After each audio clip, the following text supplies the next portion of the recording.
Sairat fame अभिनेता अरबाज उर्फ सल्या यांच्या आरोपानंतर सोलापूर शहरातील नोबेल हॉस्पिटलमधील मेडिकल सील करण्यात आलाय।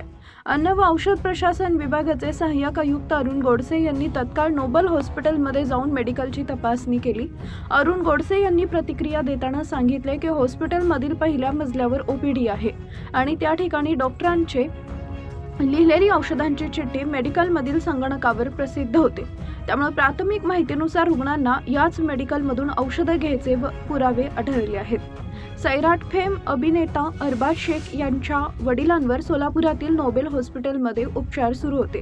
उपचारादरम्यान हॉस्पिटलकडून लूट सुरू असल्याचा आरोप करत त्याच हॉस्पिटलमधून औषधं खरेदी करणं बंधनकारक असल्याचा व्हायरल व्हिडिओमध्ये उल्लेख अरबाज शेख यानं केला होता।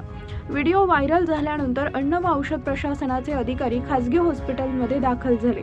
खासगी हॉस्पिटलमधील मेडिकलची तपासणी करत सील केली आहे। अन्न व औषध प्रशासन अधिकारी अरुण गोडसे यांनी प्रतिक्रिया देताना सांगितले, तपासणी करताना अनेक त्रुटी आढळल्या।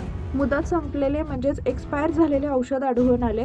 अरुण गोडसे या अधिकाऱ्याने फातिमा मेडिकलमध्ये तात्काळ औषध विक्री बंद करण्याचे आदेश दिले आहेत।